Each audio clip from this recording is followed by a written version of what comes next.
electorales en América Latina, recordándoles que este webinario se graba y va a estar disponible en el canal de YouTube de la carrera de Ciencia Política de la Universidad de Buenos Aires. Bueno, estamos aquí en otro webinario junto con el Foro Federal de Organismos Electorales Provinciales para poder reflexionar con dos panelistas de lujo, que son Luz Meli Reyes y Eugenio Martínez, que son periodistas que han cubierto durante muchos años el análisis político y electoral de los procesos electorales en Venezuela. Entonces, para nosotros es un placer que nos puedan echar un poco de luz sobre este proceso electoral tan controvertido y que podamos reflexionar conjuntamente. María José, si querés hacer una breve presentación antes de presentar a los panelistas. Hola, bueno, como secretaria del Foro Federal de Organismos Electorales, estamos muy contentos de este convenio que tenemos con la Facultad de Ciencias Políticas de la UBA para, bueno, participar de estos webinarios que siempre son tan interesantes y sin duda el tema de las elecciones de Venezuela creo que es un tema que estamos todos siguiendo muy atentamente. Así que muchas gracias. Bien, entonces, ¿comenzamos? ¿Sí? Iniciamos. Perfecto, Marinés. Bueno, buenas tardes a todos. Espero que esta sea una oportunidad para echar luz sobre una de las elecciones que ha generado mayor interés en estas últimas semanas. Para quienes hacemos investigación desde ciencia política, de cuestiones electorales y de partidos, sin duda se trata de una elección sobre la cual se ha hablado muchísimo, sobre la cual se ha debatido muchísimo y en general no hemos tenido la oportunidad de conversar con expertos que de primera mano hayan tomado contacto con cuestiones atinentes a la administración del proceso electoral y al conocimiento del proceso electoral venezolano, como los expositores que tenemos hoy, ¿no? Como Luz y Eugenio. En primer lugar, va a ser más distendido, no va a tener una forma de conferencia. Vamos a tratar de que sean dos breves exposiciones iniciales, las de Eugenio y la de Luz, para darnos una introducción, y luego vamos a tratar de interactuar a través del chat del Zoom. Vamos a tratar de hacerle llegar a los speakers las principales preguntas y devoluciones para los speakers. Vamos a iniciar esta tanda con algunas cuestiones que nos va a empezar comentando Eugenio Martínez. Él es periodista en datos dedicados a política y elecciones, es director de la organización de veeduría y pedagogía electoral Votoscopio y se ha especializado en desarrollo organizacional y marketing. Ha cubierto las últimas 20 elecciones en Venezuela y es autor del análisis del proceso electoral en Venezuela, por qué pasó lo que pasó. Bueno, sin más problema, su palabra. Eugenio, muchas gracias por estar aquí.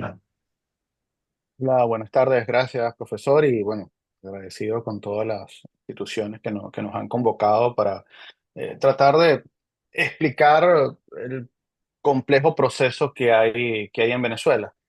Yo comenzaría recordando que la última categorización que se hizo sobre el sistema político electoral en Venezuela data del año 2010, cuando se dijo que Venezuela estaba en un autoritarismo competitivo. De 2010 a 2024, ese autoritarismo competitivo cada vez se ha vuelto menos competitivo y a la vez se ha convertido en un modelo mucho más autoritario.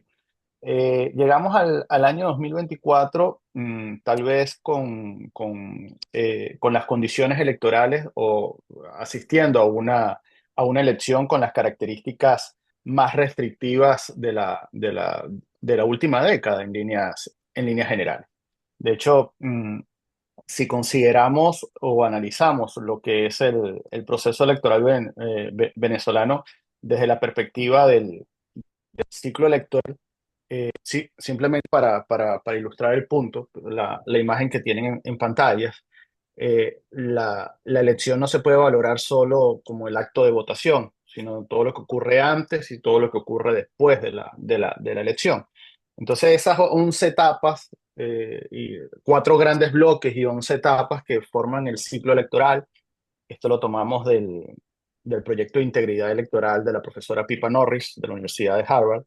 eh, vemos cómo en la última década se ha deteriorado paulatinamente todo el ciclo electoral en Venezuela, desde las leyes, procedimientos, circunscripciones, registro de votantes, que tal vez es el que ha tenido un impacto más alto para la elección del 28 de julio. Recordar que hay 8 millones de migrantes, según la plataforma que mide a los refugiados y migrantes venezolanos. De esos 8, podemos calcular que al menos 4,5 millones son electores que están inscritos para votar dentro de Venezuela, pero que por restricciones legales y operativas no lograron cambiar su centro de votación de Venezuela al país donde se encuentran para el proceso del 28 de julio. De entrada ya tenemos una extensión de 4,5 millones de personas al menos. Recordar que en Venezuela el voto no es obligatorio. Tenemos un registro de partidos.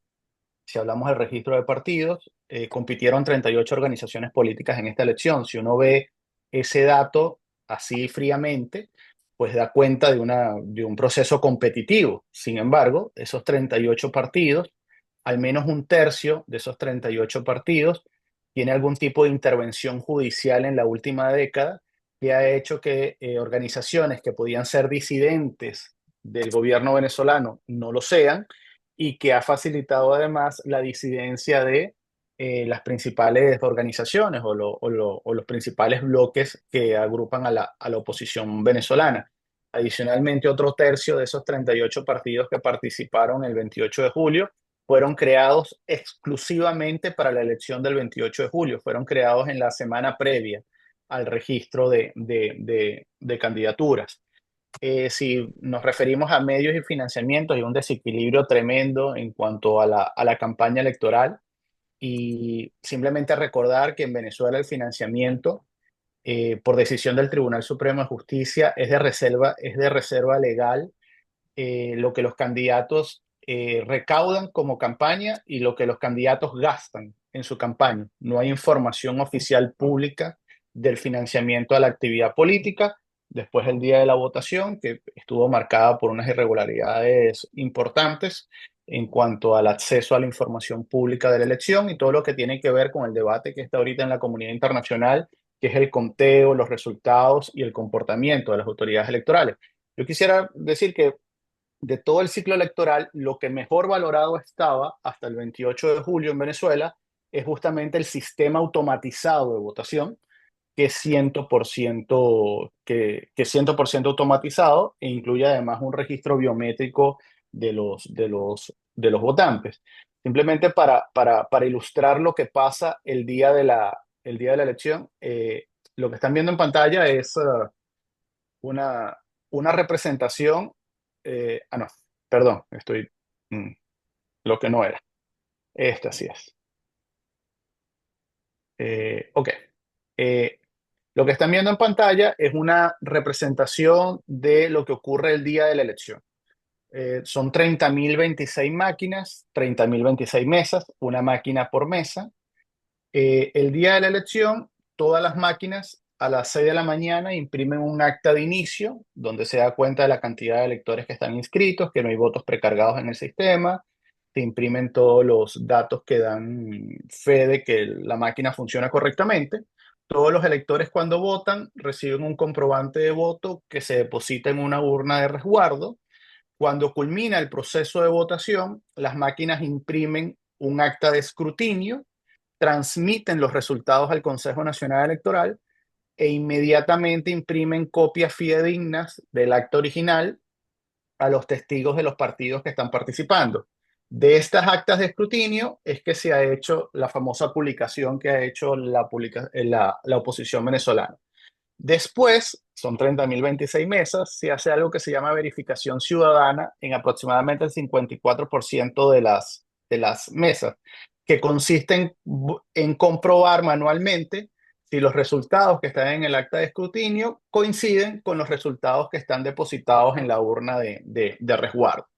Y después, las otras etapas que tienen que ver con la publicación de resultados, tienen que ver con la difusión de sus resultados en la web del Consejo Nacional Electoral, con la entrega de las bases de datos a los partidos políticos y con la realización de 3 auditorías al sistema para validar los resultados que anuncia el Consejo Nacional Electoral. Lamentablemente, para el proceso del 28 de julio, solamente se cumplió toda esta cadena, toda esta traza de papel, que es como se le ha llamado en Venezuela, hasta la verificación ciudadana. A partir de la verificación ciudadana, no se hizo la publicación de los resultados oficiales en la web del Consejo Nacional Electoral, mesa por mesa, no se entregaron las bases de datos de los resultados que dan pie al boletín oficial y no se hicieron las 3 auditorías que están previstas en el cronograma después de la elección presidencial. Las 3 auditorías son auditoría de telecomunicaciones, que es para auditar los medios de transmisión de las máquinas, la auditoría de verificación fase 2, que consiste en tomar una muestra aleatoria del 1% de los centros para revisar todos los equipos, software, hardware, actas de escrutinio, comprobantes de voto, medios de transmisión y la verificación de los datos de los electores. Nada de eso se hizo para el proceso del 28 de julio. El argumento básico del gobierno venezolano es que ocurrió un hackeo en la transmisión de los resultados. Sobre ese proceso, yo quisiera resaltar primero que las máquinas están desconectadas de Internet. La transmisión no se hace vía Internet, la transmisión se hace por líneas telefónicas encriptadas. Para cada máquina hay una línea de transmisión telefónica encriptada, es decir, 30.026 máquinas, 30.026 líneas telefónicas encriptadas. En líneas generales, el CNE dice que ocurrió un hackeo y que por eso no se han logrado publicar los resultados en la página web del Consejo Nacional y no se han dado las bases de datos que avalan esos resultados. No obstante, si eso fuese cierto, el hackeo, en líneas generales, el hackeo no afectó la impresión de las actas de escrutinio porque las actas de escrutinio se imprimen antes de la transmisión de resultados. ¿Quién tiene el original de las actas de escrutinio? El original que imprimen las máquinas se queda en custodia de los efectivos militares que tienen a su cargo resguardar el material electoral, y esos efectivos militares están en la obligación de devolver en un lapso de 5 días al Consejo Nacional Electoral, a la sede principal en Caracas, en la capital, todo el material original para hacer la verificación fase 2, que es la que le decía de la muestra aleatoria del 1%. Al momento que hablamos, 12 de agosto, no hay certeza de qué ocurrió con el material original, ni físico ni digital. Ahora bien, si el Consejo Nacional Electoral quisiese publicar los resultados o dar sustento a los resultados que anunció en su primer boletín, eh, tiene muchas formas o muchos métodos de hacerlo, independientemente de que haya ocurrido un hackeo o no a la página web del Consejo Nacional Electoral. Yo quisiera resaltar que una cosa es la página web donde se publican los resultados y otra cosa es el sistema de totalización. Están totalmente separados. El sistema de totalización, insisto, el sistema de transmisión viene por líneas encriptadas, por líneas telefónicas encriptadas. Y si el Consejo Nacional Electoral logró, simplemente por traer este tema a colación, logró tabular, según el anuncio del presidente del CNE, 80% de las mesas para dar un boletín en la madrugada del lunes, el CNE recibió entonces el 80% de la información de las mesas. Y esa información tiene que estar en algún lugar. Esa información es la que no se ha publicado o la que no se ha difundido. Sé que, bueno, hay mucho debate sobre las actas que ha publicado la oposición. Eso, si quieren, lo podemos ver a medida que vayan apareciendo preguntas que bien tengan a formular. Y yo lo dejaría hasta acá para darle pie a Luz Meli para que haga todo lo que tiene que ver, explique todo lo que tiene que ver con el ecosistema de medios y el ecosistema político. Yo simplemente me adelantaría un poco a lo que va a decir Luz Meli, desde mi opinión muy personal. A partir del 28 de julio, Venezuela cambió. Estamos en una dinámica política totalmente diferente. Yo no me atrevería a calificarla todavía porque es muy incipiente lo que está ocurriendo y no sabemos el rumbo que va a tomar el país de aquí al 10 de enero, que es cuando empieza el próximo periodo presidencial constitucional. Lo dejo hasta acá momentáneamente. Gracias. Bueno, muchas gracias, Eugenio. La verdad que fue muy claro cómo es el proceso con el cual nosotros teníamos dudas de cómo funciona. y cuál es el reclamo que hace la oposición hoy al Consejo Nacional Electoral. Pero bueno, para preguntas y dudas, lo vamos a hacer después de la exposición de Luz Meli Reyes. Ella tiene una extensa trayectoria en el ámbito del periodismo y también en el análisis político. Ella es periodista y analista venezolana, directora y cofundadora del medio digital Efecto Cocuyo. Es licenciada en Comunicación Social de la Universidad Central de Venezuela, también maestra en Comunicación Organizacional y Periodismo por la Universidad Católica Andrés Bello. Editora política ha sido de la Últimas Noticias, puede ser, de un medio periodístico en Venezuela. Así que muchas gracias, Luz, por tu participación y te escuchamos. Muchísimas gracias. Bueno, a veces estas cosas es buena empezarla con ciertas preguntas, ¿no? Y una de esas preguntas que yo me imagino que se hace siempre la gente desde afuera es, bueno, ¿cómo se llegó a lo que se llegó el 28 de julio? Y nosotros creo que les puedo responder algunas de esas cosas. Nosotros nos hemos caracterizado en Efecto Cocuyo, que es un medio nativo digital, por hacer cobertura de todos los procesos electorales en Venezuela, incluso en los procesos electorales donde la oposición decidió no participar, ¿no? Y procesos electorales presidenciales, regionales, parlamentarios, en todos los procesos electorales y desarrollamos ciertas metodologías para hacer ese tipo de cobertura. Cuando nos planteamos hacer la cobertura de la elección, del ciclo electoral, como bien lo recordemos la primera lámina que presentó Eugenio, el ciclo electoral venezolano, nosotros ubicamos el inicio de ese ciclo electoral en el 2023. ¿Y qué pasaba en Venezuela en el 2023? Pues en Venezuela veníamos en marzo, abril,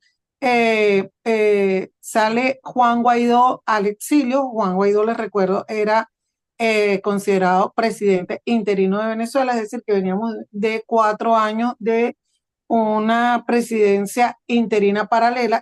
Estas son cosas que parecen realismo mágico y algo muy caribeño, pero bueno, ustedes también, que en Argentina también han vivido lo suyo, así que nada de esto tampoco es que los puede sorprender, pero en todo caso, nosotros veníamos de tener un gobierno interino que terminó teniendo control de activos y de bienes en el extranjero de Venezuela, pero nunca tuvo el control territorial. Se termina de desmontar esta estructura que surgió en el 2019 y estamos en marzo de 2023 en un país totalmente convencido de que la elección del 2024, la elección presidencial, era solamente un trámite. Iba a ser un trámite, ¿por qué? Porque evidentemente con todo lo que significaba la caída de este gobierno interino, el descontento que había, las divisiones en la oposición, era prácticamente imposible generar algún tipo de entusiasmo para tener una campaña medianamente que pudiese poner a la oposición a competir en este cuadro de autoritarismo y en un espacio cívico cerrado. Espacio cívico cerrado, una categoría que ustedes seguramente conocen, ha sido determinado que el espacio cívico venezolano pasó de restringido a ser ya cerrado, no llega a condiciones como tal vez en Nicaragua ni otros países, pero sí en las limitaciones en el acceso a la información, las distintas libertades que hemos visto cómo se han ido restringiendo en Venezuela. Sin embargo, nosotros en Efecto Cocuyo desafiamos la hipótesis de que la gente no estaba interesada en política.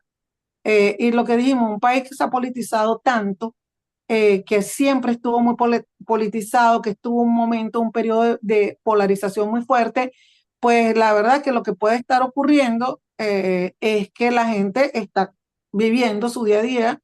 Después puedo también un poco hacer la parte del contexto económico, está viviendo su día a día mientras la oposición sigue debatiendo y discutiendo. Nosotros supusimos que la gente estaba buscando buena información y que la oposición se pusiera de acuerdo. Y entonces diseñamos lo que la cobertura, y la cobertura empezó con entrevistas que llamamos entrevistas al lado B a los precandidatos de las elecciones. Y si se quiere, las métricas que obtuvimos a través de YouTube fueron un indicativo de lo que se venía en Venezuela en términos de la elección. ¿Por qué?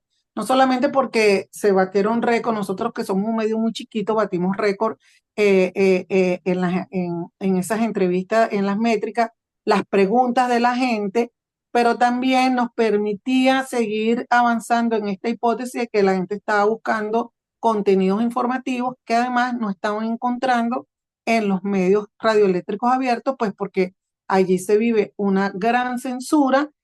Han cerrado más de 400 medios en los últimos años y otros medios reciben constantemente amenazas por parte de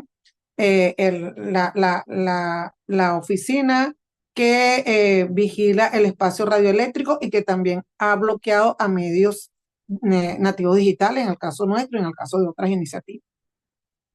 Y cuando empieza este desafío empezamos a hacerle muchas preguntas a los electores y empezamos a comparar lo que estaban saliendo en las encuestas, lo que estaban viendo algunas personas y lo que nos estaban diciendo ciudadanos que nos decían que querían ir a una elección. Y lo que nosotros vimos periodísticamente era un país que estaba necesitando, reclamando un cambio muy profundo, un gran agotamiento, un gran reclamo a las clases políticas de los dos lados, sin que tuviesen la misma responsabilidad, pero sí un gran reclamo a las clases políticas. Y cuando empieza a crecer el apoyo a María Corina Machado, empezamos a ver cómo esa misma clase política, tanto del lado del oficialismo como del lado de sectores de la oposición, empiezan a subestimar lo que está pasando allí. Y una vez más decimos, bueno, aquí se están dando algunos procesos que para nosotros son interesantes cubrir.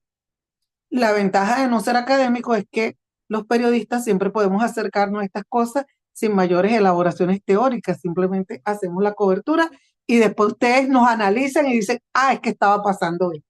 Bueno, lo cierto es que la intuición periodística nos llevó justamente a explorar muchísimo lo que estaba sintiendo la gente y nosotros hicimos una serie que se llamó Mirador Electoral, para la cual escogimos 15 comunidades ubicadas en los estados que son considerados el corredor electoral, es decir, donde se produce la mayor cantidad de votos en Venezuela. Y ya para diciembre del 2023 nosotros lanzamos una serie que se llamó Mirador Electoral, en donde todo lo que después vimos que pasó en la elección ya se reflejaba allí. El descontento de la gente, la exigencia de que hubiesen cambios, las estrategias del gobierno, las tácticas de control social, las tácticas de intimidación, la presencia de grupos armados, de civiles armados, las restricciones al acceso a la información, pues todo eso quedó reflejado en voces de las comunidades a través de estas 15 trabajos que lo hicimos en unos especiales que se llaman Mirador Electoral. Lo pueden conseguir allí. Cuando llegamos ya, uno de los paréntesis que hago acá es que esto era nuestro trabajo directamente con las comunidades.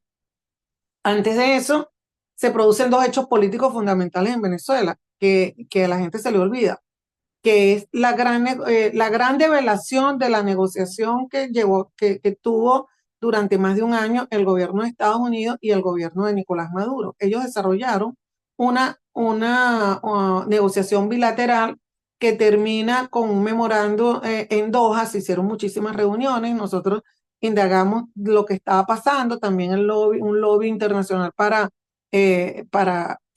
incidir en que se levantaran sanciones sectoriales que sufre la industria petrolera venezolana, y pues vimos cómo se estaba dando todo este cambio en la relación Estados Unidos-Venezuela, y también revelamos esta gran negociación que hubo entre Estados Unidos y Venezuela. Y esa gran negociación que fue, o sea, se le puso el memorando de Doha porque los cataríes intervinieron mucho allí. Después yo pregunté por qué intervenían los cataríes y después me lo explicaron, pero bueno, eso después se los puedo explicar o comentar si a alguien les causa curiosidad. Lo cierto es que con esa hoja de ruta que se trazó entre el gobierno de Estados Unidos y el gobierno de Nicolás Maduro, se logra la firma en Barbados de los llamados acuerdos de Barbados. Y dentro de esos acuerdos, aunque no estaba explícito, pues se permitió la celebración de unas elecciones primarias que habían empezado a caminar, de la oposición venezolana, que habían empezado a caminar en todo este entorno muy, muy resbaladizo, y en la cual María Corina Machado, que no formaba parte de los que estaban en negociación, de los partidos de la llamada plataforma unitaria, con la que se reunía el gobierno en sus dinámicas de negociación, pues decide inscribirse y empezamos a ver cómo avanza su candidatura. Y dijimos, aquí está pasando algo. Y yo creo que uno de los hitos, y esto lo dejo hasta aquí para poder continuar, uno de los hitos fundamentales fue la celebración de las primarias de la oposición que se hicieron el 22 de octubre del 2023 y que en la práctica fue un ejercicio de desobediencia y resistencia cívica porque aproximadamente 20% de los centros, seguramente Eugenio me puede corregir con eso, de los centros de votación estaban ubicados en zonas así como debajo de la mata de mango o debajo de la mata de peras, si ustedes quieren, o en el boliche, o sea, en cosas así y no en las tradicionales escuelas como era antes. Y nosotros fuimos a buscar esos centros de votación. Y lo que encontramos fue que hubo gente que puso su casa para centro de votación, retando incluso toda la persecución y toda la presión que había. Y para nosotros eso significaba que había un ejercicio de resistencia cívica entre los venezolanos. Pero aún más, cuando vimos que, aunque esto no son votos, esto no es verificable, y también Eugenio me puede corregir, que los resultados arrojaban que más del 90% había votado por María Corina Machado, que ya en ese momento estaba inhabilitada. Esto también nos permitió hacer otra lectura muy diferente a la lectura que tal vez estaban haciendo los partidos políticos de oposición. Y es que el mensaje que entendimos nosotros como periodistas y un grupo que hacemos discusión sobre esto, que estaba diciendo la gente era, uno, casarse con la ruta electoral, porque recordemos que el background de María Corina Machado venía de ser considerada extremista, radical, de haber promovido acciones que no iban en esa ruta electoral, pero la gente le dijo, pues por aquí es este el camino. Y luego también fue un mensaje a los partidos del establecimiento, a los partidos políticos venezolanos, especialmente los partidos de oposición, que pues no se han caracterizado tanto por ser demócratas en lo interno, como tampoco por ser, digamos, respetuosos de ciertos derechos y entre ellos también con rasgos de misoginia. Yo personalmente creo que tienen rasgos misóginos, ¿no? Entonces, todo eso creo que fueron mensajes que periodísticamente, ojo, no estoy hablando académicamente y siempre hago esa salvedad, nosotros leímos que estaba lanzando la gente, pero también porque la gente lo verbalizaba y eso nos llevó a tener una campaña electoral, y aquí sí ya cierro hasta el 28, en donde hubo las siguientes características. En la campaña electoral fue encabezada por María Corina Machado, que era una candidata que no estaba habilitada para votar. Hubo dos hechos increíbles para cualquiera, e incluso para los expertos en ciencia política, que es que María Corina Machado logró endosar el apoyo que la gente le estaba dando a ellos a dos candidatos desconocidos por todo el mundo. Nadie los conocía. Ella escogió la primera candidata y la gente dijo, esta es, y después que no se la permitieron inscribir, escogió el segundo candidato que absolutamente nadie conocía públicamente y esta persona logró, según las encuestas, pues tener un apoyo de hasta de más de 30% de diferencia respecto a Maduro. Es decir, que se produjeron unos hechos muy interesantes en términos de comunicación política en Venezuela. Lo dejo hasta aquí para seguir.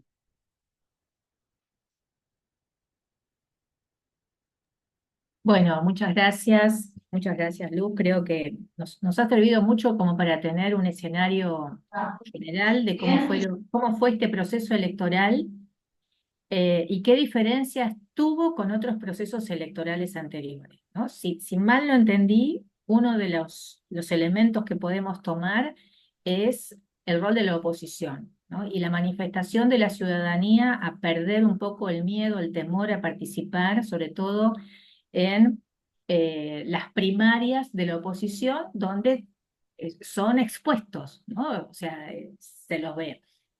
Em, pero bueno, a ver, yo tengo un par de preguntas para ambos. No sé, acá en el chat no veo preguntas, pero pueden ir haciendo comentarios si quieren y demás preguntas. Yo tengo un par de preguntas para ambos. Facundo, vos también, ¿no? ¿Querés hacerlas vos primero? Por si te tenés que retirar luego.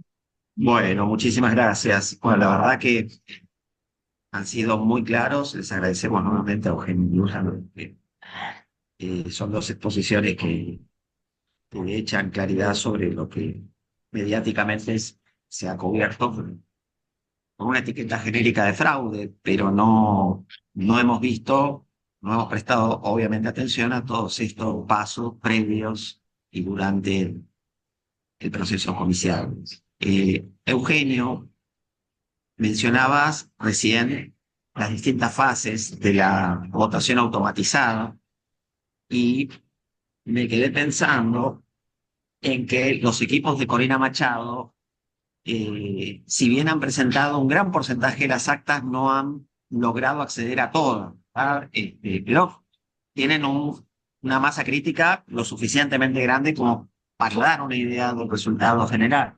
Ahora bien, dentro del, quizás sea una pregunta, digamos, un tanto obvia, pero dentro del oficialismo se supone que también les han emitido las mismas actas a los testigos electorales del PSV, y se supone que también a los partidos que creo que genéricamente se los denomina como alacraneados o partidos que son una oposición ficticia, también les han emitido a aquellos testigos, no creo que tengan demasiados, pero bueno, los testigos que tuvieran también les han emitido. ¿Se ha logrado acceder a alguna de las actas, ya sea del oficialismo o ya se... Imagino que debe haber una férrea disciplina y debe estar muy difícil acceder a las actas en manos de testigos del PSV, pero pregunto, ¿no se ha logrado acceder a algunas de las actas en manos, ya sea del oficialismo, de los otros partidos de la oposición, para poder concatenarlas junto con las de María Corina?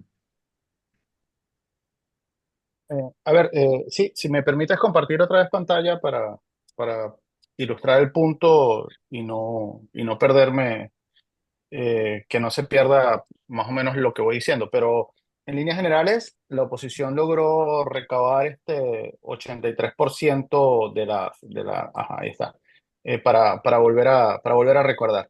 Esto, las actas de escrutinio, en teoría, son 30.026 actas originales, y de esas actas originales se imprimen al menos 3 copias para los 3 candidatos más votados de cada mes. El acta original se queda, como decía, con los efectivos del Plan República, y las otras 3 copias van a los testigos de los candidatos más votados. En este caso, los candidatos más votados: Maduro, Edmundo González, y dependiendo del estado o dependiendo del municipio, varió entre Enrique Márquez, Antonio Ecarri, etc. Ahora bien, el día de la elección, una de las irregularidades del día de la elección es que, aunque por ley el testigo tiene que acceder a la copia, una orden no escrita de los efectivos, dada a los efectivos militares, implicaba que no se le diera la copia o se le negara el acceso de la copia del acta de escrutinio a los testigos de Edmundo González y de cualquier candidato que no fuese Nicolás Maduro.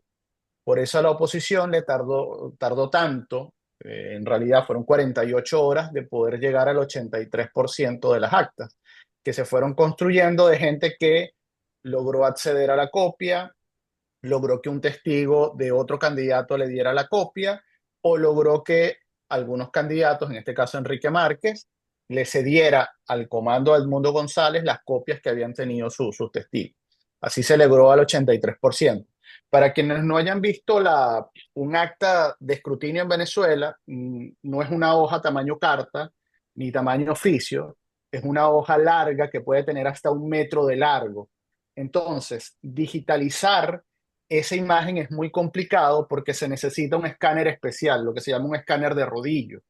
Y entonces la oposición tuvo que definir algunos lugares estratégicos en todo el territorio nacional para llevar las copias del centro de votación al lugar de escaneo para poder usar esos escáneres especiales, que son las famosas imágenes que han aparecido en la web.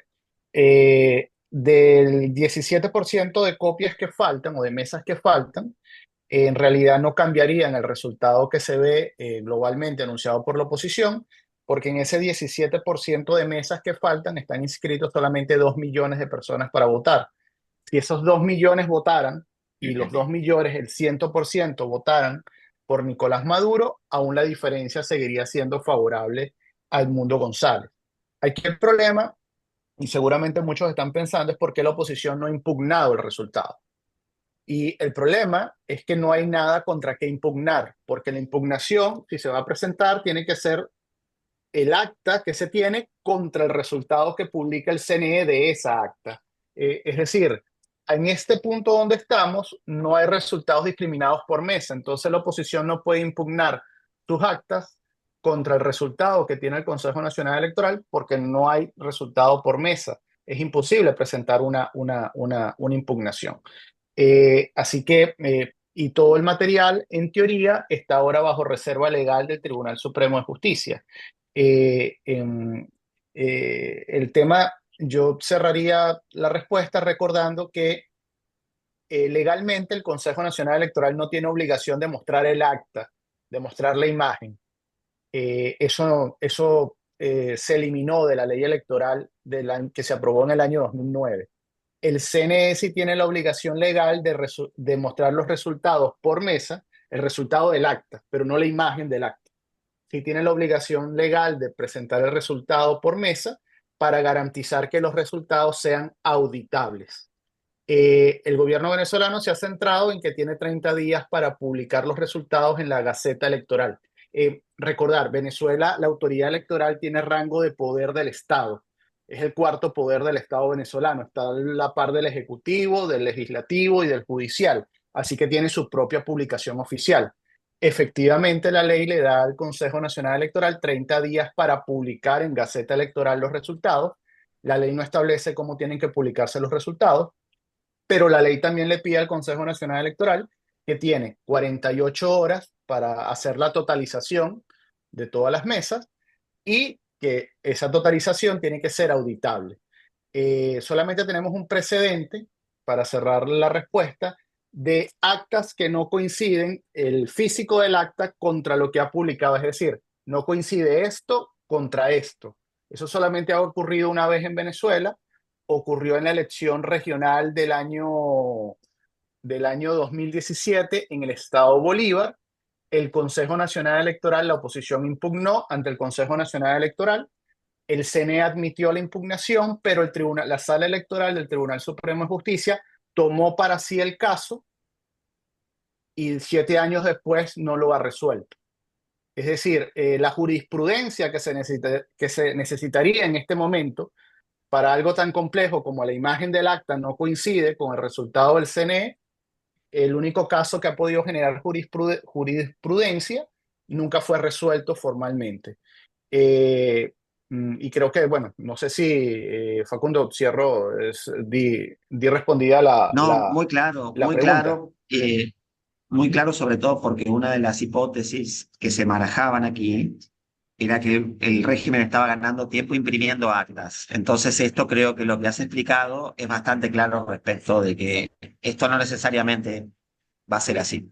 Eh, a ver, técnicamente, simplemente sobre ese tema, antes de darle la palabra a Luz, las actas tienen, básicamente, este es el código QR del acta. El código QR del acta lo que hace es replicar la información de todo el acta y abajo, no sé si ven, hay un hash, hay una firma digital. Ese número, ese alfanumérico que está abajo del código QR del acta es lo que garantiza que el acta no sea replicable. Hasta el día de hoy, aunque los testigos de Maduro deben tener una copia del acta también que tiene la oposición, no ha aparecido un solo acta que sea diferente a las que ha publicado la oposición. Un candidato presidencial, José Brito, presentó un acta que dijo era diferente a la que está publicada por la oposición. Sin embargo, se demostró muy fácil en redes sociales que el código QR tenía un resultado diferente al que estaba en el guarismo que estaba presentando el candidato Brito, o sea, que se había manipulado el guarismo del acta. Ahora bien, técnicamente no hay posibilidad que el CNR imprima las actas para manipularlas. Lo que sí hay posibilidad con tiempo es que el CNE genere todo el material original de una nueva elección. Eso sí puede ocurrir. Porque al final el Consejo Nacional Electoral es el único que tiene, para los que lleven el tema informático, el hash de la parte inferior se genera con una clave semilla. Y esa clave semilla solo la tiene el Consejo Nacional Electoral. Es decir, solo el CNE puede validar la autenticidad del acta que ha presentado la oposición. Si el CNR imprime material de la elección, pues va a ser material oficial de la elección y no va a coincidir con las actas de la oposición. Entonces, aunque inicialmente la petición internacional era muestra las actas, después de 2 semanas, mostrar las actas ya es insuficiente, porque se dejaron de hacer auditorías que son esenciales para verificar la autenticidad del material que tiene el Consejo Nacional Electoral. Y para los que lleven el tema legal, después de 2 semanas se ha perdido la cadena de confianza del material físico y de las bases de datos. Es decir, ya no es suficiente mostrar el acta. Ya habría que hacer una auditoría forense en el caso de las bases de datos, y habría que hacer una auditoría de cómo fue la cadena de confianza del material que publica el Consejo Nacional Electoral, si se llegase a publicar ese material. Cambio. Clarísimo, clarísimo, Eugenio, muchas gracias. Y Luz, ¿vos tenías intenciones de hacer algún comentario? Bueno, yo escuchando lo que estaba diciendo Eugenio, solamente les quería comentar lo siguiente en ese sentido, porque veo que hay unas preguntas, si hay alguna Sí. pregunta. Cuando Eugenio describe lo del acta, yo les diría que se imaginen que es como un chorizo. Nosotros en Venezuela le decimos un chorizo. Es como un chorizo y al final de ese chorizo debe tener un código, en el caso, tiene un código QR, pero en el caso de un chorizo físico tendría este código de barra que permite que en un sitio sepan qué es, o cuando se cierra en un supermercado la caja y te emite ese papel alargado. Pero además, algo que a mí me parece hermosísimo del sistema de votación venezolano es que Eugenio técnicamente pone las trazas de papel, y yo le digo a eso las trazas de la verdad, porque como nosotros veníamos de un sistema hace muchos años, un sistema de votación en papeleta, se termina, aunque el sistema de votación es electrónico, pues quedan rastros del papel, y entre esos rastros están incluso el tiquecito que te da la máquina una vez que votas y que la gente deposita físicamente en la caja, aparte de las actas, aparte de todos los cuadernos, o sea, hay una cantidad de trazas de verdad que están allí y que simple y llanamente, en este caso yo digo que el gobierno está haciendo una especie de gaslighting, porque ellos también, por supuesto, sus testigos han tenido acceso a estas actas. Nosotros estamos buscando periodísticamente en una investigación que estamos haciendo a esos testigos, porque pues si ellos recibieron alguna orden, yo creo que también es importante reconstruir ese momento de la noche del 28 de julio, porque cuando haces eso es como la anatomía de un fraude o la anatomía de esta elección, empiezas a ver ciertas cosas que te van haciendo sentido posteriormente. Cambio y fuera. Sí, muchas gracias. Bueno, sí, efectivamente acá hay un par de comentarios o preguntas de quienes están asistiendo a este webinario. Por un lado, Claudia Catalín dice, si nos cuentan cómo ha sido la actuación de las Fuerzas Armadas y cómo es la situación hoy, si tienen internas en esa fuerza, porque eso también es lo que se ha difundido básicamente en las redes sociales y en algunos medios, y si hay posibilidad de modificación, de que modifiquen su posición, ¿no? Esto es lo que dice Claudia Catalín. Después, Gabriel Burga, me interesa saber qué tan mediática es la opinión política, la fractura que hay en el oficialismo. Después, Verónica Bellosa, buenas tardes. Para el señor Eugenio, ¿puede proclamarse un resultado oficial sin haber finalizado las fases del resultado oficial, entre ellas el cotejo? ¿Puede decirse que no hay aún un escrutinio definitivo en Venezuela? Desde lo político, ¿qué influencia real puede tener el no reconocimiento del resultado declarado por la CNE por parte de los países de la región, entre otros? Bueno, después podemos hacer otra serie de preguntas. No sé quién quiere empezar. Bueno, Eugenio, no sé si quieres responder esa que es directamente a ti y después yo voy con la Más otra parte técnica. política. Sí. Ok, bueno, a ver, el primer boletín de resultados, el Consejo Nacional Electoral dijo que lo ofrecía con el 80% de las mesas escrutadas. Ese resultado se dio aproximadamente a la 1 de la mañana del 29 de julio. El Consejo Nacional Electoral decidió proclamar a Nicolás Maduro como vencedor a las 12 del día del 29 de julio. El 100% de los resultados escrutados, según el boletín del CNE, se ofreció el viernes 2 de agosto, cuando se terminaron de totalizar el 20%, el 17% de las actas que no se habían incluido en el primer boletín. No es la primera vez que el Consejo Nacional Electoral hace esto. Ya lo hizo en la elección presidencial del año 2013 entre Nicolás Maduro y Enrique Capriles Radonsky. En aquel momento la diferencia fue de menos de 2 puntos porcentuales. El CNE proclamó a Nicolás Maduro a los 2 días después de haber dado el boletín oficial, sin darle chance a la oposición de que presentara una impugnación de los resultados ante el Consejo Nacional Electoral. La oposición se impugnó ante el Tribunal Supremo de Justicia, pero no hubo una respuesta definitiva sobre la impugnación de la oposición. En líneas generales, el problema con los resultados del CNE es que no son auditables.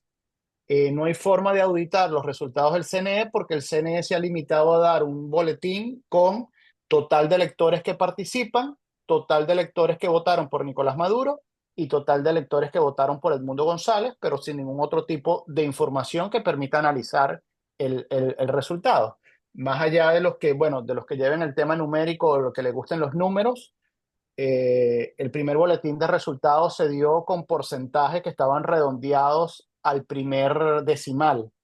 Eh, Quien lleve bien el tema numérico sabrá que porcentajes redondeados al primer decimal no es posible, salvo que se estén inventando, por supuesto. También cabe la explicación que es que la persona que coordina el Consejo Nacional Electoral, que preside el Consejo Nacional Electoral, no tiene ningún tipo de formación electoral, tampoco es un requisito saber de procesos electorales para integrar el CNE, pero bueno, también cabe la posibilidad de que simplemente se haya confundido al leer el boletín de resultados y decidiera dar solamente un decimal cuando leyó los resultados. En todo caso, no hay forma de valorar si hay una hipótesis o no, porque no se hicieron las auditorías necesarias. Más allá de que el Consejo Nacional Electoral no ha entregado las actas respectivas o los resultados de las actas, aquí es clave que no se hicieron las 3 auditorías que están previstas para garantizar la auditabilidad de los resultados, la cadena de custodia y toda la información necesaria para poder confiar en los resultados que anuncia el Consejo Nacional Electoral. Bueno, yo lo dejaría hasta ahí, sí, para que Luzmeli responda la parte política. Sí, y también no sé, porque de verdad que a veces se complica como entender la cuestión. Entonces, hay un sistema de votación que es electrónico, que tiene una serie de características y también hay unas normas, y un poco lo que ha ido explicando Eugenio es justamente que la norma establece que en 48 horas deben estar publicados los resultados discriminados mesa por mesa. No establece que sean las actas, sino los resultados, y que una vez publicado esto, pues se pueden también activar otros procedimientos por parte de los que participaron en la elección. También creo que es importante comentar, Eugenio, que según las declaraciones que dieron candidatos, el equipo del candidato Edmundo González Urrutia, como el equipo del candidato de un partido que se llama Centrados, solamente los que tuvieron un gran volumen de testigos en todas las 30.000 mesas fueron el partido de gobierno, el PSUV, el partido, la mesa de la unidad, con varios de los partidos que participaron, con aproximadamente 90 y tanto 98%. Hubo unos centros en donde no tenían testigos, y el otro partido que tenía testigos en casi todos los centros fue un partido, digamos, que representó la opción de izquierda no madurista, que tenía aproximadamente 80%, según ellos declararon, de testigos. Y la alianza, una alianza circunstancial entre ese partido y el partido de la mesa de la unidad, o los partidos de la oposición, digamos, tradicional, también permitió recabar la gran cantidad de actas que posteriormente presentó la oposición en esta plataforma digital. Sobre cuestión política, Fuerzas Armadas. El rol de la Fuerza Armada, digamos que el rol en el proceso electoral es un rol de vigilancia, de facilitar los procesos, con una cosa que se llama el Plan República. También Eugenio puede a lo mejor ahondar un poco más en esto, pero sobre el rol en sí mismo de la Fuerza Armada, que se le ha exigido tanto que tome algún tipo de posición, pues el ministro ha sido muy claro, el ministro Padrino, que es la toma de posición que tienen ellos con el gobierno. De hecho, ellos se declaran que son una Fuerza Armada chavista, y no institucional como debería ser. Eso en términos de discurso, digamos, de la cúpula militar. Y luego nosotros hemos intentado explorar periodísticamente qué es lo que pueda estar pasando dentro de la Fuerza Armada, y eso es una caja negra. Y es una caja negra incluso tan oscura, que eso llevó a la detención de una analista defensora de derechos humanos, una analista muy conocida en Venezuela y fuera de Venezuela, que se llama Rocío San Miguel, que era que era una de las personas que más manejaba en términos de análisis de seguridad de la nación el tema de la Fuerza Armada. Pero además llevó también a que el gobierno emitiera órdenes de aprehensión contra una periodista que es especialista también en el tema de la Fuerza Armada. Digamos que eso sigue siendo muy oscuro, es muy poco fiable la información que uno puede obtener allí, porque evidentemente nadie habla, ni nadie declara, ni hace planteamientos distintos a lo que está haciendo la cúpula. Y en el caso también de esta Fuerza Armada, recordar que hay aproximadamente más de 100 militares presos, detenidos por distintas causas, la mayoría de ellos señalados de o traición a la patria, o que estaban participando en operaciones contra Nicolás Maduro. Cambio fuera, no sé si hay algo más político por allí, pero no recuerdo la otra pregunta. Sí, estaba dentro del oficialismo, si hay algún tipo de fractura dentro del oficialismo que se perciba como una luz para el reconocimiento de la oposición. No, yo realmente, desde el punto de vista informativo de lo que hemos recogido en la cúpula, no observamos ningún tipo de fractura. Ellos tomaron la decisión que tomaron y han ido hacia esto. Ojo, cuando digo la decisión que tomaron fue incluso ni siquiera apoyando la hipótesis de fraude, sino el hecho de que ellos tomaron la decisión de que los resultados no se iban a conocer a través del Consejo Nacional Electoral. Eso fue una decisión que se tomó en esa cúpula, y de la cual es copartícipe el Consejo Nacional Electoral, la Fuerza Armada, el Tribunal Supremo de Justicia y digamos, los poderes públicos. Y esto deja, yo creo que esto es importante también saberlo y tenerlo claro, que a diferencia de otros procesos en otros países y en otros momentos en Venezuela incluso, pues aquí ninguna de las cabezas de los poderes públicos es realmente independiente. De hecho, todos, sí, todos fueron militantes del partido de gobierno en algún momento. El fiscal fue gobernador por el partido de gobierno, militante del partido de gobierno. La presidenta de la sala electoral que está juzgando en este momento la cuestión, que no sabemos cuál es la cuestión porque no está clara el recurso que se introdujo allí, también fue militante y candidata del partido de gobierno. El presidente del Consejo Nacional Electoral fue diputado del partido de gobierno, pero además jefe de la Contraloría Nacional, que fue el que inhabilitó a candidatos de oposición sin que se siguieran los requerimientos de la ley. Y pues en el caso de la Fuerza Armada, hemos visto cómo se ha declarado abiertamente, y lo dicen en su saludo, abiertamente a favor del Poder Ejecutivo. Ahí no hay, en este momento, por lo menos lo que hemos recogido, no hay ninguna posibilidad de fractura. Ahora, porque así es la vida y así es la política y así son los hechos históricos. Donde nosotros estamos percibiendo fisuras es justamente en las bases. ¿Por qué? Porque las encuestas mostraban antes de la elección que había una desconexión en la base social del chavismo, mayoritariamente en su momento, de la cúpula gobernante. Si tomamos en cuenta los resultados de las encuestas, los resultados de los exit polls que se hicieron el domingo de la elección, y los resultados que publica la plataforma unitaria o la plataforma de oposición, pues vemos que en muchos sitios donde se votaba tradicionalmente a favor de la opción oficialista, esta vez se votó en contra.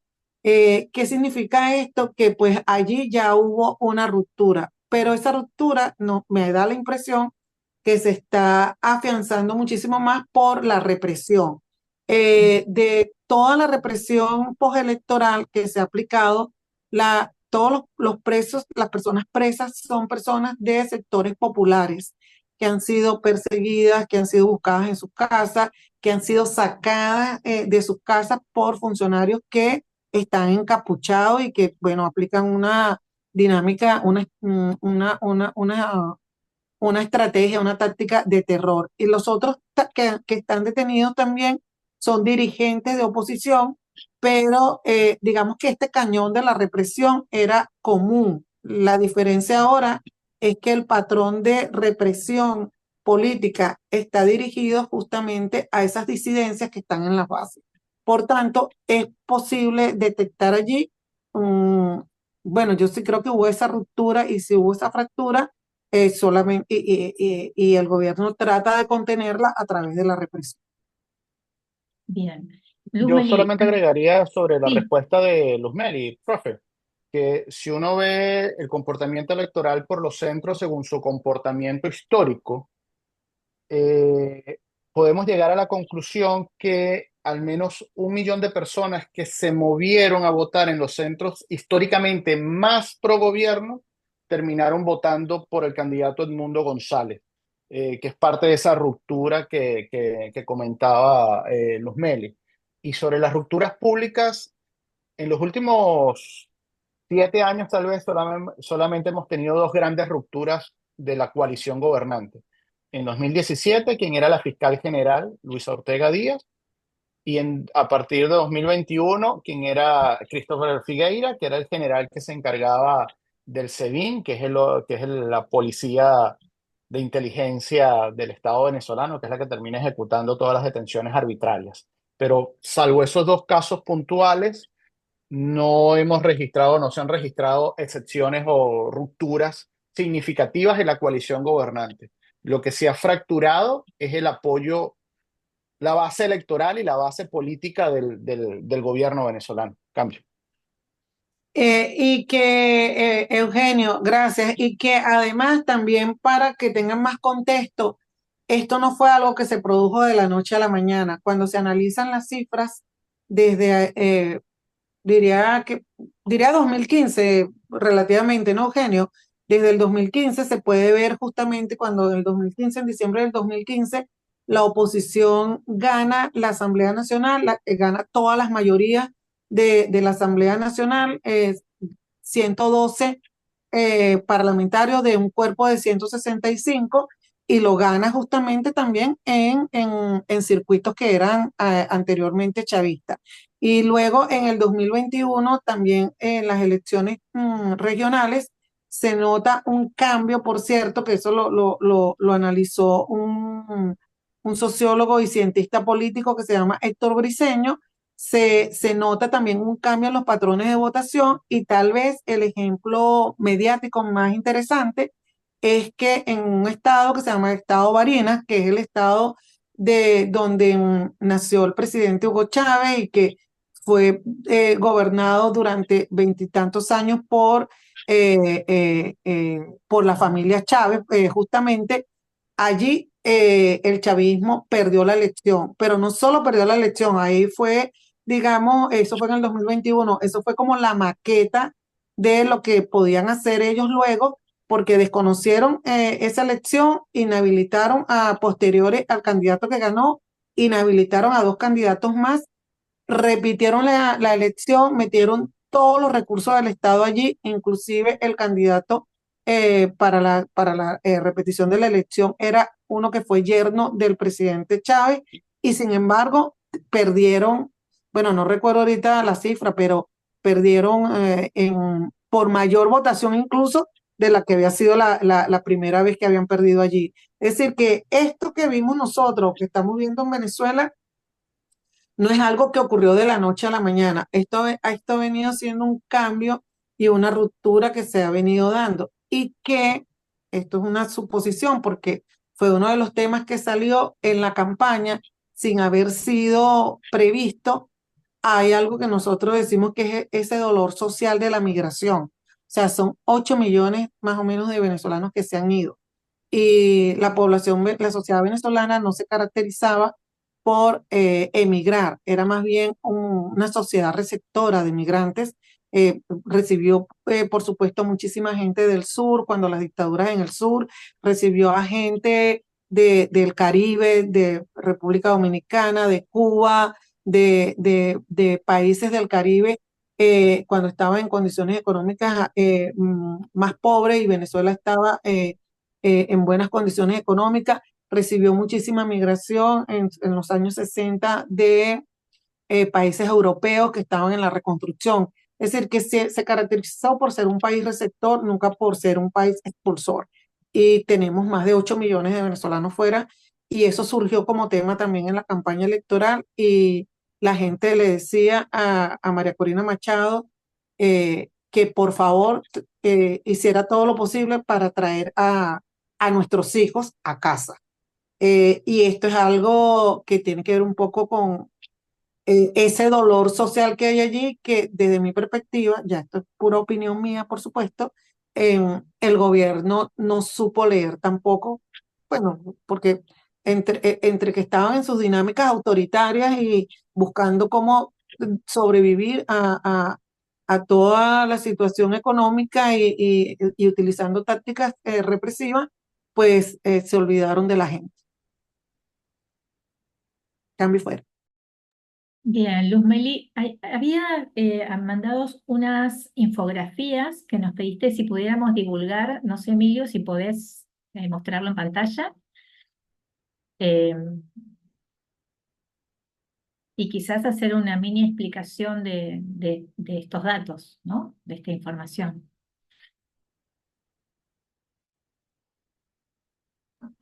Fíjense que son informes que están haciendo organizaciones de derechos humanos y también me parece que es importante verlo por la etapa de la represión postelectoral. 23 víctimas mortales, todas en sectores populares, todas personas que, con excepción de dos que eran funcionarios de la Guardia Nacional, todos eran jóvenes. El patrón de participantes de gente muy joven, Alguien me preguntaba por qué los jóvenes estaban haciendo esto y pues los jóvenes creo que fueron de los primeros en sumarse a la protesta porque están defendiendo su futuro. O sea, Venezuela tiene ahorita una migración de gente que nunca pensó en irse, de jóvenes que dicen que no se quieren ir del país, que quieren hacer su proyecto de vida en Venezuela. Y eso es lo que están, por lo que están peleando. Entonces podemos ver aquí los victimarios, que me gustaría que lo veamos acá, identificado. Hay 6 casos en los que los victimarios, ahí se le pone colectivo. Yo sé que internacionalmente se entiende la palabra colectivo como una agrupación de personas en el ámbito cultural, no. En Venezuela, los colectivos son estos grupos armados paramilitares que utiliza el gobierno para hacer su primera fuerza de choque. ¿Y por qué lo utiliza el gobierno para hacer su primera fuerza de choque? Entre otras cosas, o sea, son civiles armados, porque eso evita que si un funcionario con uniforme es identificado en una acción de uso excesivo de la fuerza, pues pueda ser denunciado por violación de derechos humanos. Posteriormente a eso tenemos que 8 victimarios son militares, 2 son de la policía y hay otros que aparecen mixtos y otros que no han sido determinados.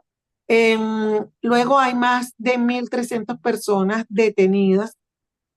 El patrón que han detectado las organizaciones de defensa de derechos humanos es, uno, los detienen sin órdenes de allanamiento, sin órdenes de detención, los detienen, los van a buscar a sus casas y los sacan de sus casas. Ya hay videos en las redes sociales, pero también verificados por medios sobre este patrón. Luego, algunos son sometidos a desaparición forzada temporal, no les permiten nombrar un abogado, no les permiten contacto con sus familiares. El gobierno informó que los iba a enviar a cárceles de alta seguridad, como que si fuesen terroristas por estar protestando. Y pues ahí el patrón es como ese patrón de las derechas, de las dictaduras de derecha contra los subversivos, contra todo aquel que manifestara. Creo que hay otra lámina, si la puedes compartir para explicar un poco la otra lámina que creo que es importante, porque este es un momento muy, muy fuerte en toda la represión postelectoral. Fíjense, estas son cifras verificadas de una organización que tiene acceso a organizaciones también internacionales. 1.305 personas verificadas de detención, 117 adolescentes, es decir, se ha detectado incluso niños de 13 años que han sido detenidos y sobre los cuales incluso se viola la ley de protección de niños y adolescentes en Venezuela, que tienen una inimputabilidad hasta los 13 o 14 años, dependiendo del tipo de delito que se les pueda aplicar. Luego tiene personas con discapacidad que también reciben este trato de aislamiento y que no se les permite contacto con sus familiares ni nombrar abogados. Y hay 172 mujeres detenidas. Aunque todavía no se ha visto el patrón sobre la detención en cuanto a las mujeres, la misión de determinación de hechos de la ONU, cuando hizo uno de sus informes sobre el impacto diferenciado en las presas políticas venezolanas y en familiares de los presos políticos venezolanos, detectó violencia sexual y además también ciertas agresiones que tenían que ver justamente con su condición de mujer. En el caso de mujeres detenidas, violencia explícitamente sexual contra ellas. En el caso de mujeres familiares de presos políticos, petición de favores sexuales por parte de funcionarios de la policía para permitirle el acceso a las mujeres a ver a sus familiares, y en otros casos, pues, detención de niños y de otros familiares para presionar a las presas y presos políticos. Cierro con esto y si hay alguna pregunta sobre esto también la podemos responder. Bien, hay una pregunta que nos queda aquí en este chat, y ya para ir cerrando, porque tenemos tiempo hasta las 15:30 acá, hora argentina, de Sandra Rossi, que dice: buenas tardes, ¿desde cuándo el voto no es obligatorio en Venezuela y desde cuándo en modo electrónico? Bueno, también pregunta si se habló en algún momento sobre los plazos que tiene la CNE para presentar las actas. Creo que Eugenio habías dicho hasta fin de mes, ¿no? Tienen un mes para Sí, presentar. sí, a ver, primero, desde hace prácticamente 3 décadas el voto no es obligatorio en Venezuela. De hecho, el proceso político que marca la revolución bolivariana empezó justamente con más personas en 1998 absteniéndose de ir a votar que del total de votos que sacó en ese momento Hugo Chávez. Tampoco tenemos quórum de participación para una elección. El voto automatizado se fue implementando paulatinamente desde antes de 1998. Primero teníamos parcialmente lectores ópticos de tarjetones marcados a manos y después, a partir del año 2004, pasamos a un sistema de voto a través de máquina, que es el que hemos venido usando en los últimos 20 años, con un cambio de proveedor de tecnología, pero aunque cambió nominalmente el nombre del proveedor, ahora es una empresa argentina o con sede en Argentina quien es el proveedor del sistema. En líneas generales es el mismo software del que hemos venido utilizando en los últimos 20 años. Esto es un tema de debate de derechos de propiedad intelectual que hay en cortes internacionales. Pero bueno, en todo caso, esas son las respuestas puntuales a la pregunta de Sandra. Bien. Para ir cerrando entonces, me parece importante hacer una última pregunta a ambos. Eh, técnicamente, para Eugenio, si a este problema que tenemos hoy, ¿no? Entre las actas que exige la oposición que se muestren, con los comprobantes que tienen del día de la elección, con el Consejo Nacional Electoral, que todavía con este tiempo no ha presentado nada, con dudas respecto de que podría estar armando actas para poder mostrar y que no coincidan.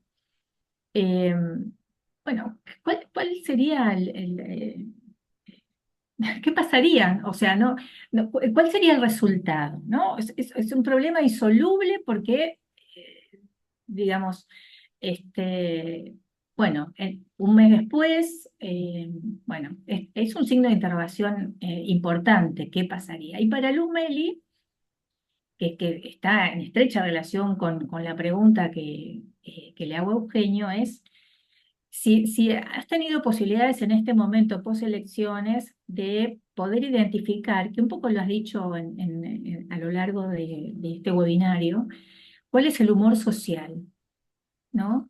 Eh, si este aumento de la participación política de la oposición, que como ustedes bien han dicho, es un proceso que se viene dando desde hace un tiempo, con una lectura objetiva de que hay una descomposición digamos, del oficialismo y demás. eh, Frente a esta situación de este problema, ¿no? ¿Qué pasaría con esa participación? Se volvería a una situación de descontento, de no aceptación, o, como ha ocurrido en otros momentos, como anestesia. Digamos, dentro de en qué parámetro estaríamos. Bueno, empiezo para dejarle el cierre a Luzmeli. A ver, el problema con la información que pueda ofrecer el Consejo Nacional Electoral en los próximos días o en las próximas semanas es que se perdió el rigor de la cadena de confianza del material original, tanto físico como de las bases de datos en los servidores. Entonces, cualquier información que publique en este momento el Consejo Nacional Electoral es simplemente un acto de fe, decidir confiar o no en esa información. Evidentemente, el resultado de una elección no puede estar basado en un acto de fe, tiene que ser resultados que sean auditables. Y al día de hoy solo el Consejo Nacional Electoral tiene la capacidad de auditarse a sí mismo. Así que entrar en una guerra de actas, por decirlo de esta manera, las actas de la oposición versus las actas del CNE, no va a resolver absolutamente nada de lo que tenemos en este momento sobre las manos. Se requeriría, para tratar de avanzar en esta situación, una revisión internacional, una certificación internacional de resultados. El problema es que esa certificación no solamente hay que pactarla, quién la va a hacer, sino cómo se va a hacer esa certificación de resultados, entendiendo que todo el material está en poder de la autoridad electoral. Si el CNE no quiere entregar el material necesario para la auditoría, pues no se puede hacer mayor, mayor trabajo de certificación.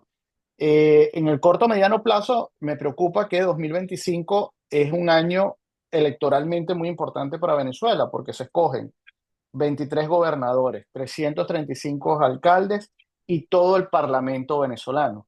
Ahora, la oposición venezolana por un tiempo abandonó la ruta electoral, o el voto como instrumento para dirimir conflictos, y la población en buena medida también perdió la confianza en el voto como mecanismo para dirimir conflictos.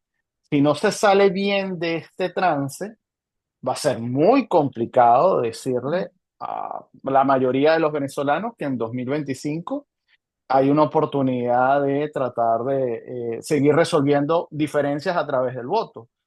Porque si el Consejo Nacional Electoral presenta resultados que no son auditables, pues bueno, seguramente un proceso donde el voto no es obligatorio, buena parte de los ciudadanos decidirán que no tiene mucho sentido acudir a las urnas. Creo que el peor escenario, todavía no estamos en el peor escenario, estamos a las puertas del peor escenario, por supuesto. Esta situación pudiese recomponerse, pero tampoco hay que negar que puede ser la situación aún peor, sobre todo por la pérdida de confianza del voto como instrumento para resolver conflictos. Cambio.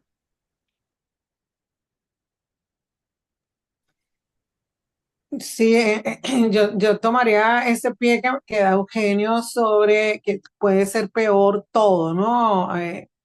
Los venezolanos teníamos siempre la confianza de decir que nada podía ser peor a lo que estaba haciendo en el momento.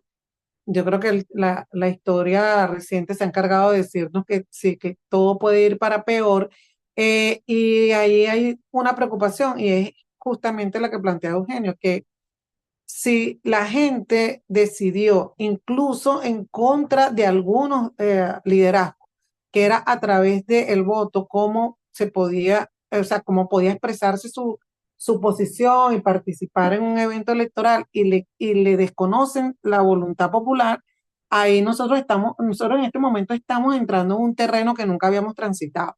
O sea, nunca habíamos transitado una situación de quiebre de apoyo de la base de gobierno en este último tiempo, cuando eso ocurrió en el 98, que se quebró la base de apoyo de los partidos tradicionales, pues a esos partidos, con todas las críticas que se le hacían, reconocieron la elección y reconocieron el liderazgo del presidente Chávez y después, bueno, de ahí en adelante esas elecciones fueron reconocidas y hemos visto siempre como la lucha que hubo en Venezuela, pero nunca habíamos llegado a un nivel como el que tenemos ahorita, porque cuando estaba el presidente Hugo Chávez, pues uno de digamos, de las cosas en las que él se apoyaba era que ganaba las elecciones. O sea, por eso tenía como este fetiche con la celebración de elecciones, porque ganaba, porque peleaba por ganar esa elección. Y era un animal político en la búsqueda del voto y de su relación con la gente.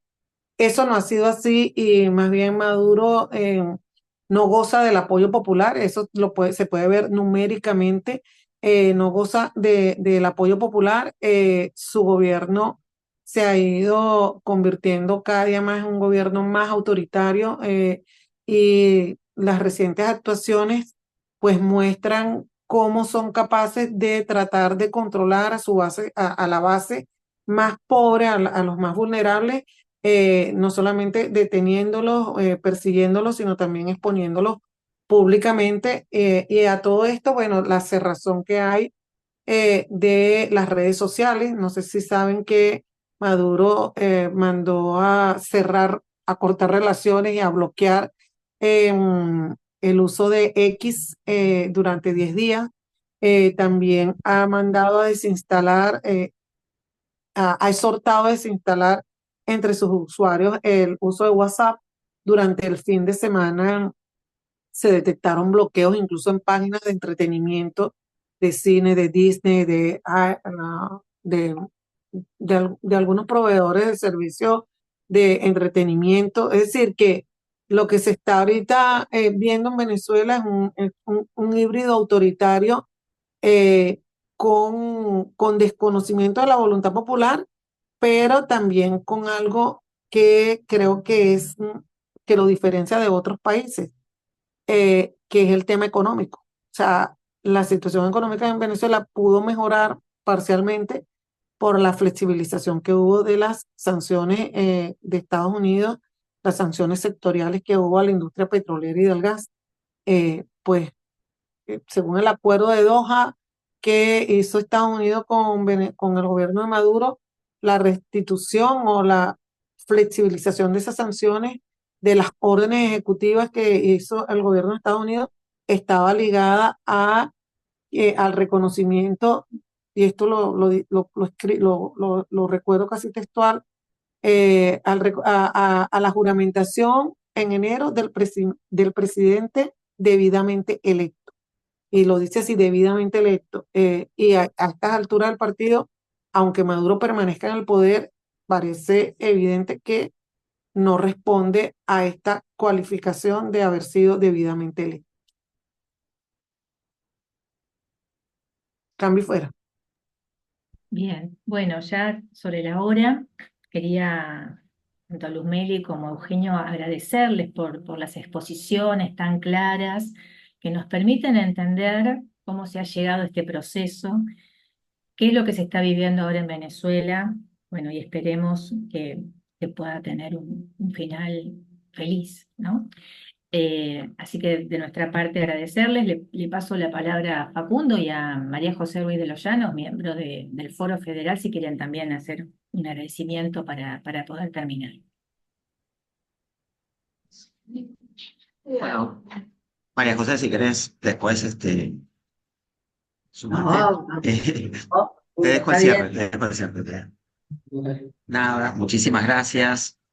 La verdad que Eugenio y Luz han echado mucha claridad respecto a un proceso electoral que nos llega mediatizado con sus aspectos quizás más vinculados a la lógica del fraude, a las movilizaciones masivas que hay en este momento, las detenciones arbitrarias, y bueno, también un régimen autoritario debe esforzarse o está haciendo procedimientos esforzados para poder evitar dar los resultados que efectivamente tuvo el proceso electoral. Así que Eugenio, Luz, muchísimas gracias por echar claridad respecto de esto. Esperamos que el apoyo internacional, sumado a la movilización interior que hay muy valiente en este momento de quienes están en Venezuela, pueda llegar en algún momento a que se plasme y se consagre a que realmente ganó la elección del 28 de julio. Y bueno, sin más, agradecerle nuevamente por su testimonio y por su claridad en el análisis del proceso electoral del 28 de julio. Muchas gracias también al foro por sumarse en esta iniciativa y en estos análisis que nos gusta tanto hacer. Bueno, agradecidos somos nosotros que nos permitan participar. La verdad que muy esclarecedores las exposiciones, ¿no? Bueno, de los expositores de hoy, porque realmente, bueno, uno sigue con mucha atención estas elecciones. Creo que nos duelen a todos los que estamos en el mundo electoral, el ver las injusticias y las persecuciones, el autoritarismo. Así que, bueno, como dice Marinés, esperemos que termine, que se vea un final feliz, ¿no? Muchas gracias a todos por permitirnos estar acá. Gracias. Bueno, gracias. Estamos por terminado el webinario.